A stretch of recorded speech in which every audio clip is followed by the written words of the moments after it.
자, 좋은 아침입니다. 어제 하루 복된 하루 잘 보내셨어요? 자, 우리 찬양하시면서 우리 채플 함께 올려드리겠습니다. 나 무엇과도 주님을 바꾸지 않으리. 다른 어떤 은혜 구하지 않으리. 오직 주님만이 내 삶에 도움이시니 주의 길 보기 원합니다. 주님 사랑해요.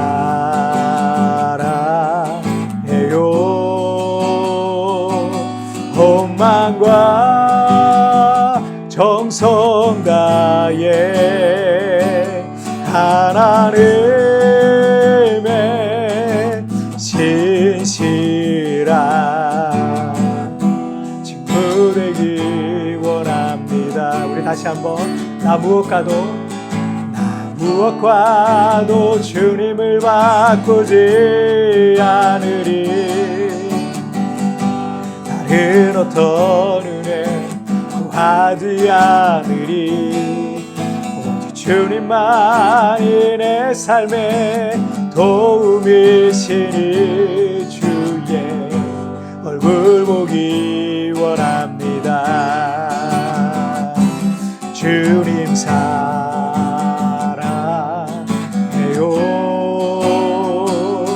헌만과 정성 다해 하나님의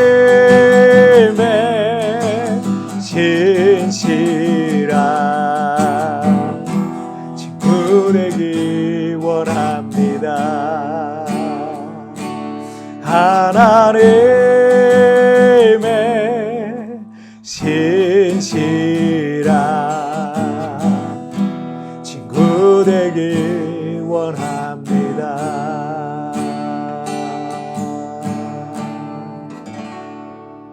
아멘. 자, 우리 기도하시겠습니다.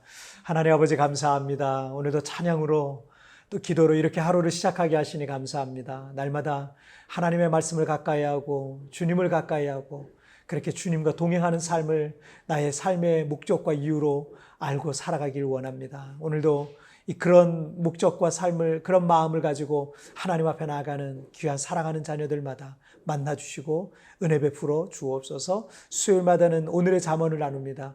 이 잠언 말씀을 통해서 하나님, 우리가 이 세상을 살아갈 때 어떻게 살아가야 될지 그 삶의 지혜를 깨닫게 하여 주옵소서. 감사하며 예수님의 이름으로 기도하옵나이다. 아멘. 자, 오늘 우리에게 주시는 하나님 말씀은 잠언 9장 13절부터 18절까지의 말씀, 제가 쉬운 성경으로 봉독해 올리도록 하겠습니다. 미련한 여인은 시끄럽고 제멋대로 하면서 부끄러움을 깨닫지 못한다.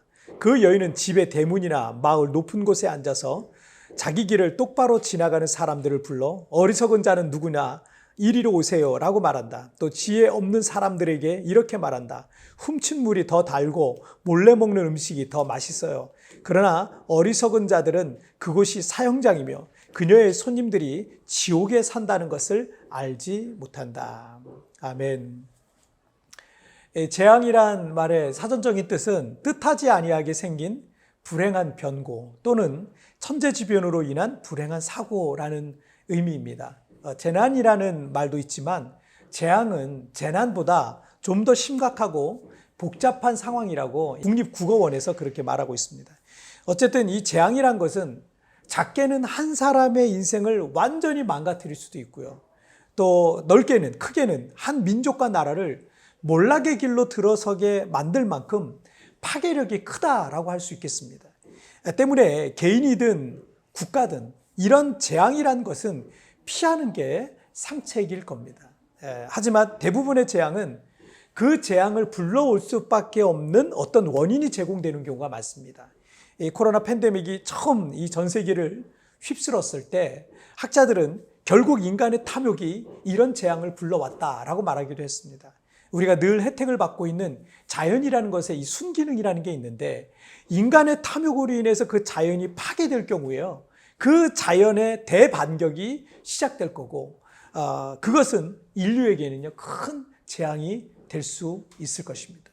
오늘의 잠언에도 어떤 사람들의 인생이 결국 재앙에 빠질 수밖에 없는지 그 이유를 우리에게 말해주고 있습니다. 반대로 그것은 동시에 그 재앙을 피할 수 있는 그런 방법을 우리에게 깨우쳐주고 있다라고 생각하시면 되겠습니다. 자, 13절 말씀을 보시면 미련한 여인은 시끄럽고 제멋대로 하면서 부끄러움을 깨닫지 못한다라고 말씀하시고 있습니다. 말을 함부로 하거나 또 지나치게 말이 많거나 그런 사람의 주변은요 늘 시끄러울 수밖에 없고요. 그 사람을 통해서 그 사람의 말을 통해서 늘 부정적인 어떤 일들이 생겨질 수밖에 없습니다. 그리고 다른 사람들을 배려한다든가 주변의 시선을 전혀 의식하지 않고 제멋대로 사는 사람 역시 결국 다른 사람들에게 해를 끼칠 수밖에 없는 거죠. 그런데 이 사람의 가장 큰 문제점은 부끄러움을 모른다는 거예요. 부끄러움을 깨닫지 못한다는 거예요. 동물과 사람의 차이는 하나님의 형상으로 지음받은 사람은요, 부끄러워할 줄 안다는 거예요. 이게 사람에게 주신 선물입니다. 그러나 부끄러움을 모르는 사람은요, 뭐예요? 짐승과 같은 거예요. 우리가 사는 이 세상에 짐승과 같은 혹은 짐승만도 못한 사람이 가득하다고 생각해 보세요. 우리가 사는 세상은요, 행복하게 살기가 어려울 겁니다. 그런 사람들이 많으면 많을수록. 자, 13절 말씀을 유진 피터슨의 메시지 성경으로 보면 이번에는 뻔뻔하고 머리가 텅 빈 경박한 여자 매춘부가 등장하는구나 라고 되어 있어요. 13절부터 18절까지는 부끄러움을 모르는 매춘부에 관한 이야기가 나와요. 그녀는 부끄러운 줄 모르고 거리에 지나가는 사람들을 불러서 훔친물이 더 달고 몰래 먹는 음식이 더 맛있어요라고 어리석은 사람들을 유혹하고 있는 장면이 나옵니다. 그런데 18절 말씀을 메시지 성경에 보시면 그러나 사람들은 모른다. 그 여자의 벽장에 해골이 가득한 것을, 그 여자를 찾아간 자들이 모두 지옥에 떨어졌다는 것을. 무슨 미스테리 연쇄 살인사건을 주제로 한 공포 영화의 한 장면 같습니다. 매우 관능적이고 요사스러운 매춘부는 평범한 일상을 살던 사람들을 유혹합니다. 그 중에 그 유혹에 넘어간 어리석은 사람들이 있는데 그 유혹에 넘어간 사람들은 어느 순간부터 사람들의 눈에 띄지 않는 거예요. 그런데 그 유혹에 넘어간 사람들은요, 그 요사스러운 여자의 집 벽장에 해골로 남게 되어버렸다라는 내용입니다. 이게 얼마나 비극적이고 끔찍한 결말입니까? 그들에게 왜 이런 재앙이 시작되었습니까? 매춘부의 유혹에 넘어갔기 때문이에요. 우리나라 정치권에도 도지사라든지 시장이라든지 국회의원이라든지 국민을 대표할 만한 아주 뛰어난 국민들 중에 가장 뛰어난 사람들이 그런 자리에 가지 않겠습니까?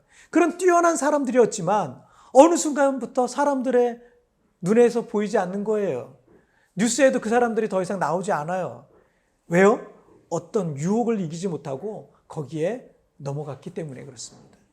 우리 한 개인의 삶 속에도 여러 가지 유혹이 있습니다. 그것이 단지 성적인 유혹만은 아닙니다. 사람들 앞에 높아지고자 하는 마음, 자기를 자랑하고자 하는 마음, 물질에 대한 욕심, 영적인 교만 등등 우리는 수많은 유혹 속에서 살아가고 있습니다. 그런데 유혹에 넘어가면 재앙에 빠진다는 거예요. 때문에 우리는 날마다 우리의 마음과 생각과 행동과 모든 일들을 하나님의 말씀에 비춰보면서 그렇게 유혹을 이겨내는 삶을 살아가야 되는 거예요. 그러면 우리는 재앙을 피할 수 있는 겁니다. 이 오늘 본문에서 말하고 있는 사람들처럼 유혹에 넘어가면 그 재앙 속에 빠져버리는 거예요. 그런데 반대로 살잖아요. 하나님의 말씀에 나를 비춰보면서 살아가면 재앙을 피할 수가 있는 거예요. 무엇보다도 우리의 마음을 여러분 지키십시오. 모든 유혹으로부터 우리의 마음을 지키시는 오늘 하루 되시기를 축복합니다. 기도하시겠습니다. 살아계신 하나님 아버지 감사합니다. 무릇 지킬 만한 것보다 내 마음을 더욱 지키라라고 성경에서 말씀하신 것처럼 하나님, 우리의 마음을 하나님의 말씀으로 날마다 우리의 마음을 점검하고 또 되돌아보고 그렇게 말씀에 비추어 살면서 모든 유혹을 이겨내는 삶을 살아가게 하여 주옵소서. 자칫 정말 세상의 유혹에 넘어갔다가 그 인생이 완전히 재앙에 빠지는 것처럼 하나님, 이제는 우리가 재앙에 빠지지 아니하고 재앙을 벗어나는 재앙을 피하는 그런 인생을 살아갈 수 있도록 도와주옵소서. 오늘도 주님 내 삶을 붙들어 주옵소서. 주님 나와 함께 하시고 또 모든 유혹을 이겨내는 삶, 모든 유혹을 벗어나는 삶, 그런 삶을 살아가게 하여 주옵소서. 감사하며 예수님의 이름으로 기도하옵나이다. 아멘. 여러분 뒤편에 나오는 오늘의 묵상 보시면서 개인적으로 묵상하시고요. 또 짧게라도 뜨겁게 기도하시면서 오늘 하루 시작하시길 바랍니다. 여러분 오늘도 주님과 동행하세요. 내일 우리 굿모닝 채플에서 뵙도록 하겠습니다. 승리하세요. 그런데 유혹에 넘어가면 재앙에 빠집니다. 때문에 우리는 날마다 우리의 마음과 생각 그리고 행동과 모든 일들을 하나님의 말씀에 비춰보며 유혹을 이겨내야 합니다. 여러 가지 유혹들이 내 주변에 있습니까? 나는 내 마음을 지키기 위해 어떻게 해야 할까요?